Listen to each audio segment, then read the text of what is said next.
views and opinions expressed on any program are those of the producers and/or the persons appearing on the program, and do not necessarily reflect the views and opinions of FRC Media, Bristol Community College, or the City of Fall River.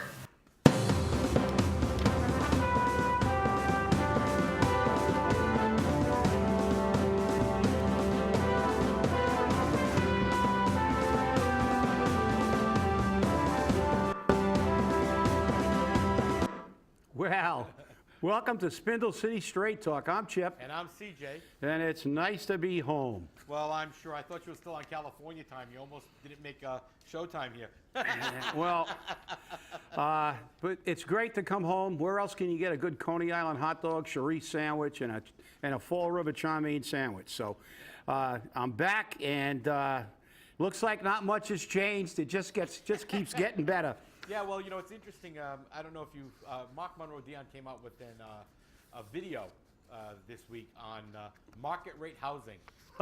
And he says, you know, and if you've got one of those $250,000 people moving into Alden Street, remember, you can get a job at the new Starbucks opening down the street. Just be nice to them, because they might tip you.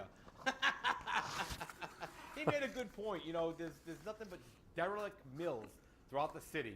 And this mayor and this city council and the cluster of the triad of death known as the state representatives are turning around saying market rate housing is the best thing for Fall River. You know what? You can build it. Doesn't mean they're going to come. And again, and who wants them to come? that's the second. Yeah, that's the second part of that. Right. But the thing is that we've already found out that if they don't rent them, if they're going to fall apart, if they're going to lose their investment or their money is going to disappear, they'll either take the Sean Kadim route and walk away from it and let it get foreclosed, or the state's going to waive the market rate requirement and say, put in more low-income housing. So always remember, people, when you hear market rate housing, it is not, as Mark Monroe Dion calls it, the magic wand. It's not going to fix the problem. Well, I mean, let's face it. Look. We all know that anybody who builds market rate housing knows full well at the end of the day they will have Section 8 in the building, because let's be realistic, okay? Fall River is one of the worst cities in the state economically for anything, for you know, outside of Portuguese restaurants. What do we have? I mean, you can go to cities a third of our size, like Taunton, and get, you know, and find more restaurants on Route 140 and 44 than you do in the entire city of Fall River if you're looking at outside Portuguese food. Crime, opiate addiction, you know, it was funny when I was away. I kept abreast of some of the news and with a few of my apps, Channel 10 app and stuff, and I saw about, you know, somebody getting stabbed in New Bedford, and the guy retaliated rather than running away. He went and got a baseball bat, and they had a bat versus knife fight. And I said, you know, where else do you see stuff like this? And I mean, who in their right mind coming up from the North Shore or from the Boston area is going to move to this city? I mean, if they do, they've been incarcerated for the last 20 years, and they haven't read a newspaper or done any research on the city. So you know we're not going to get people who can afford market rate rents.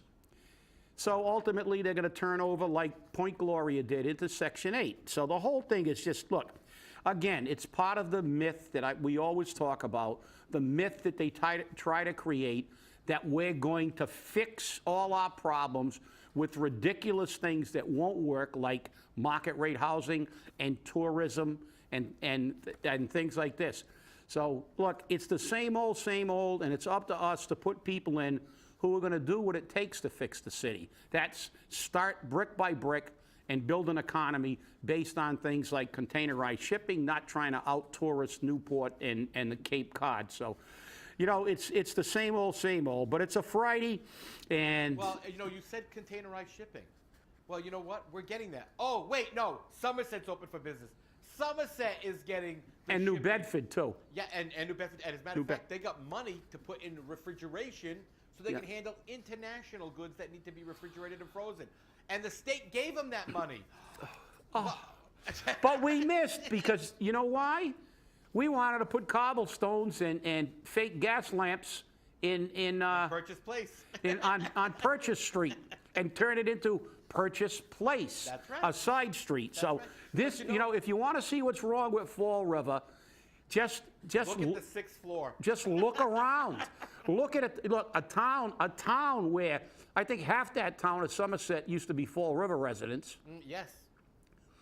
and most of them have jobs and own their own homes.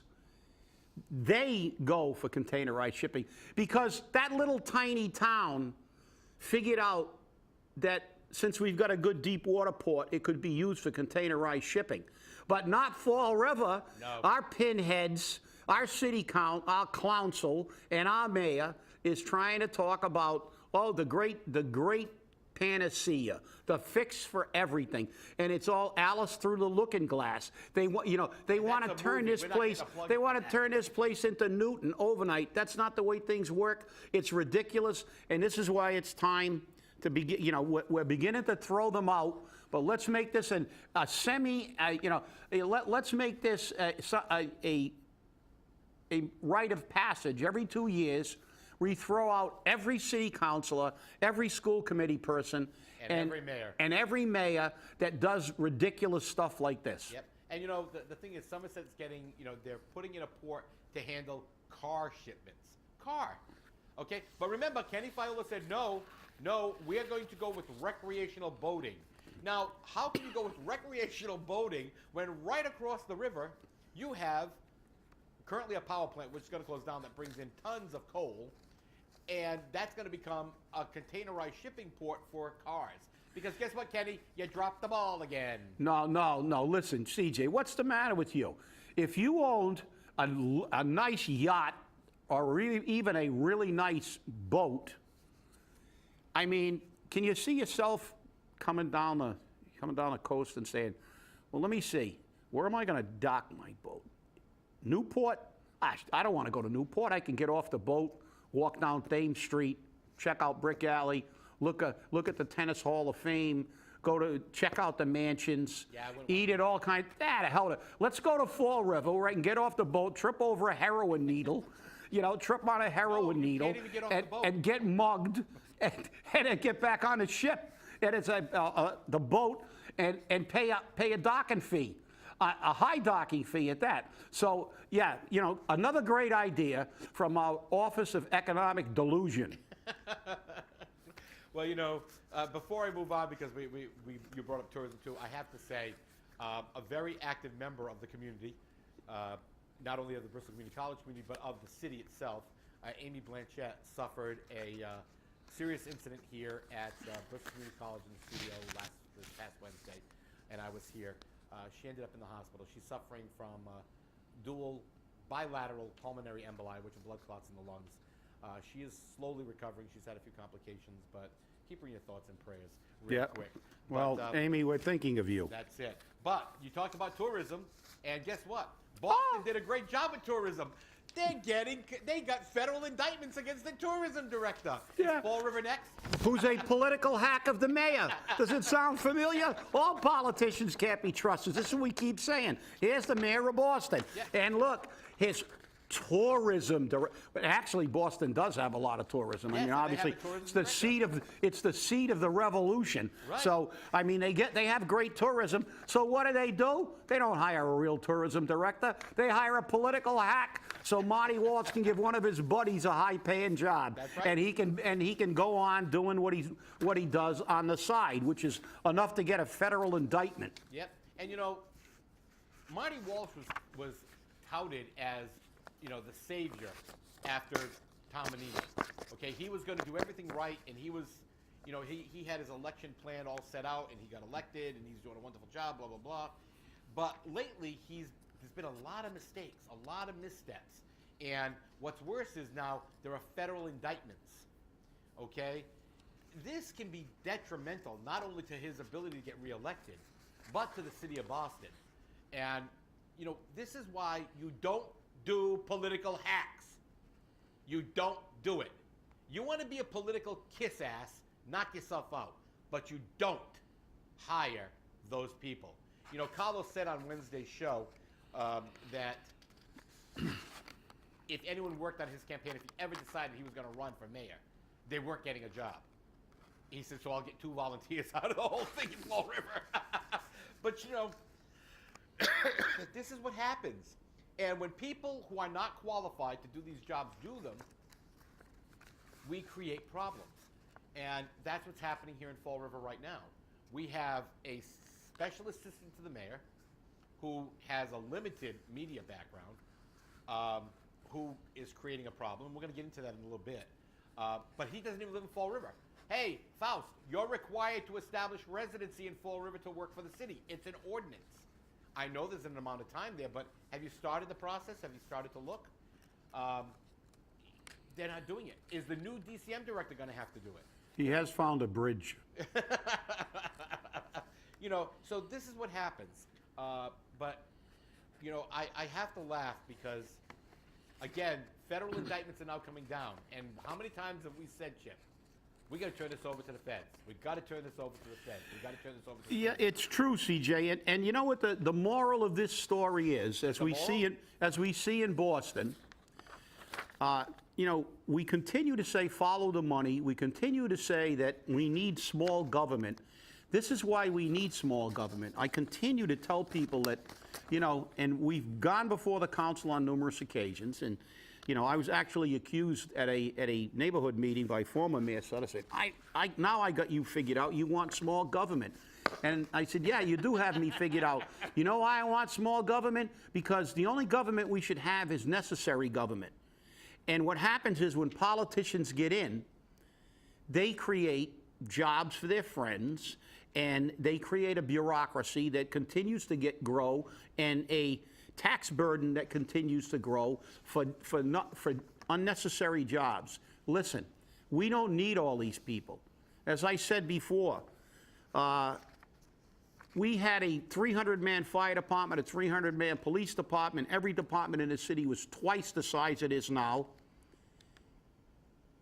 And the mayor had a secretary, no special assistant, no press secretary. Jesus, I like the President of the United States. It's like, we really got a lot of press to worry about, don't we? Because this guy is a national figure, you know, or he wants to be. And the fact is that all these jobs, these liaisons to the neighborhood associations got along for years without a liaison, another political hack job.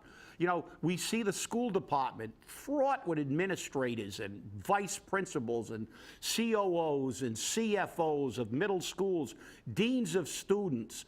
I mean, you know, you give these people, you know, like I said, like we always say, you give them the Sahara Desert, they'll run out of sand in 5 years. These people cannot. It's like trying to allow democracy in Iraq.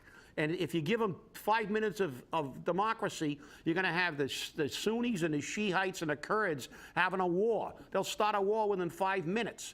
They can't do it. Government has to be, by necessity, as small as possible. We have department heads to run all our departments. We don't need all these superfluous jobs. And all they are is adding to your tax burden and my tax burden, and we just keep piling it on, like our favorite topic, soon to be a major topic, the CPA. We gave them money. They conned everybody into giving them money. You give them more money, and what do they do with it? They give it to all their friends. Who gets all these grants? It's like, look, and I'm not blaming the people. You know, you put some new people in. But what we're saying is, watch these people. Watch these people closely. Follow the money. See what they do.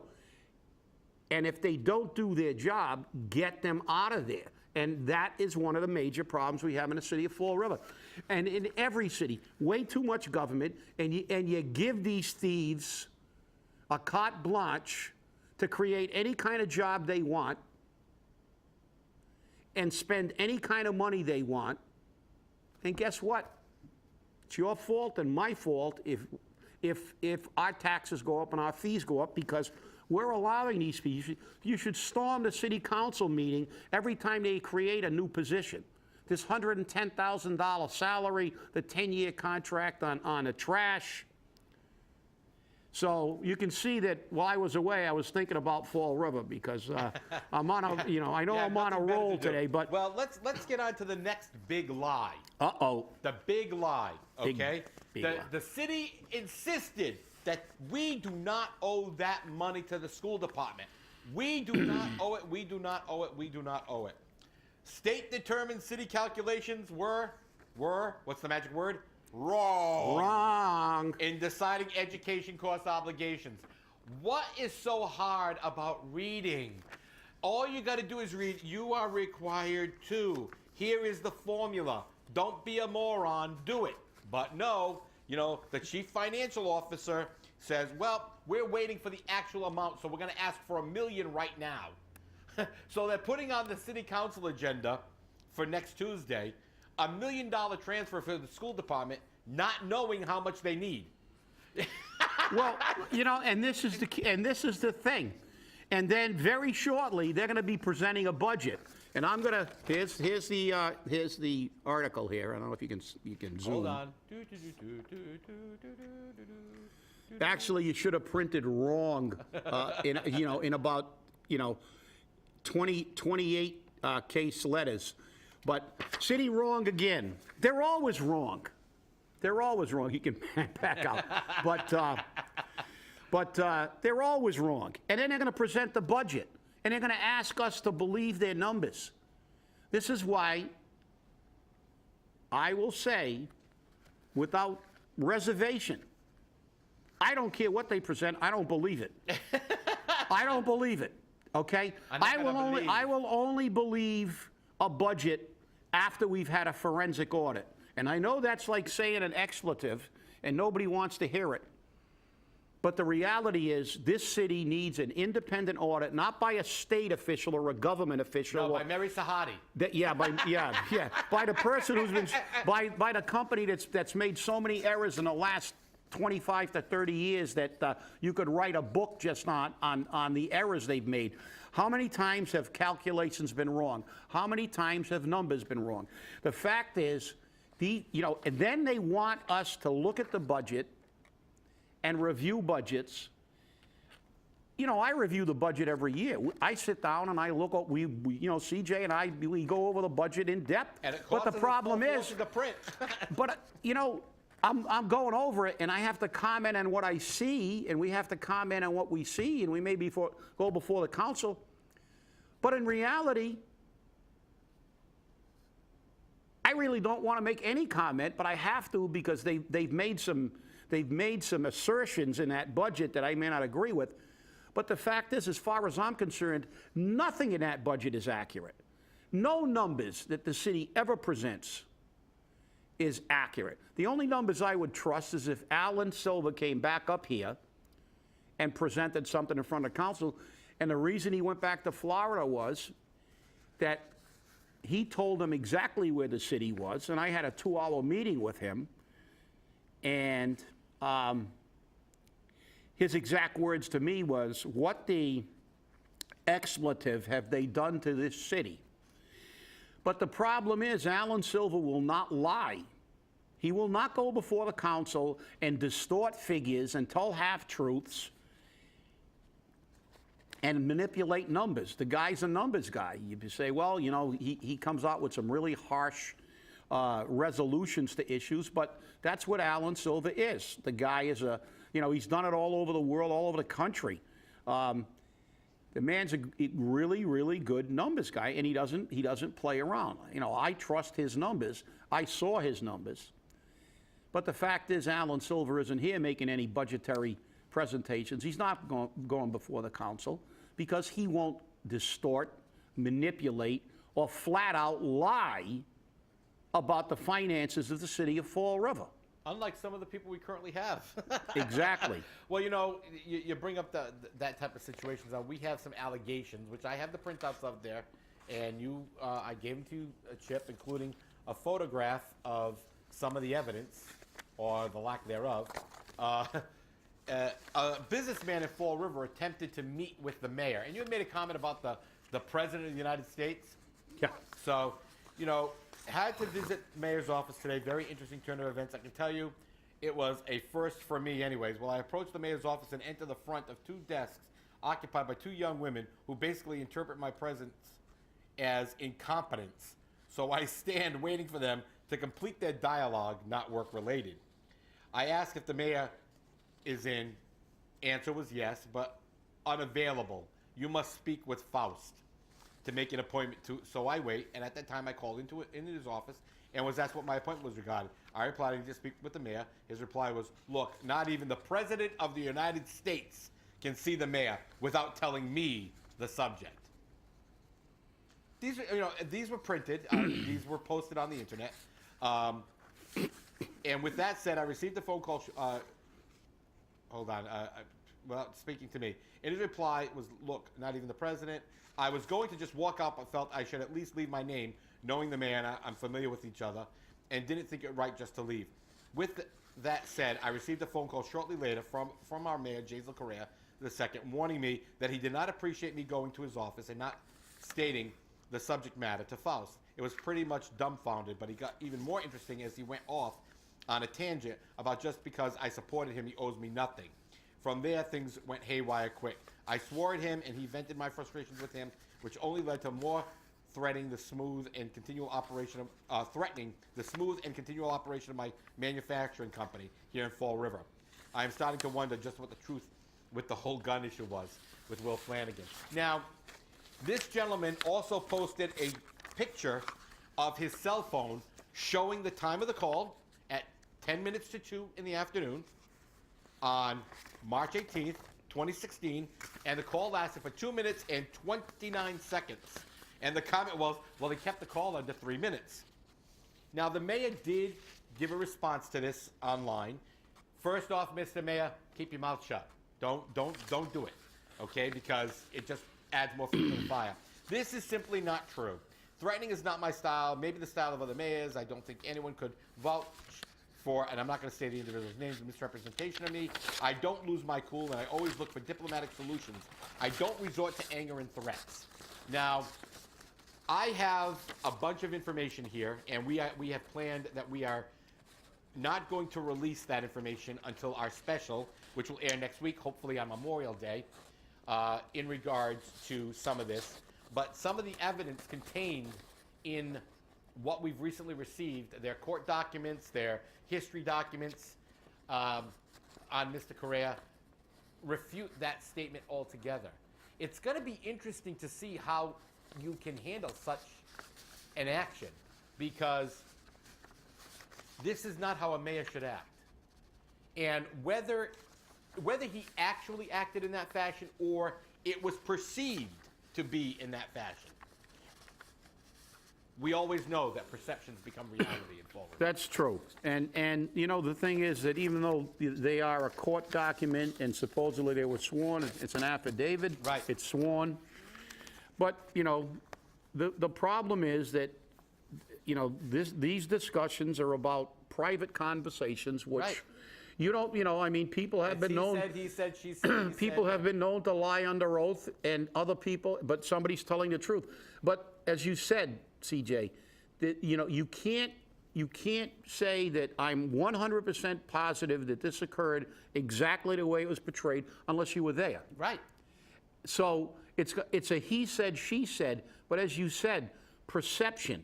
Exactly. The perception now creates a real concern about the reliability of the individual concerned. Because the fact is, you know, a long time ago, a very good friend of mine, who was an international district vice president of the Firefighters Association, and also the state president, Dusty Allwood, who was one of the best leaders I ever knew. When I became a president, he gave me some sage advice. He said, listen, always tell the truth, no matter how difficult it is to tell them the truth, because the truth never changes. Well, when you begin to get 3 or 4 versions of what's said, people begin to question your credibility. And these are the kind of things that have to be aired out, because, I'm sure that after this special, there's going to be a lot of denials, a lot of assertions. Both parties are going to say they're true. But I think, the thing is, I think the people have to, see this side of the story. There was a lot of behind the scenes things going on during this situation, and this is why we're going to do a special. And I don't. Hopefully, the special will be an hour. Did we get an hour, CJ? We will have an hour.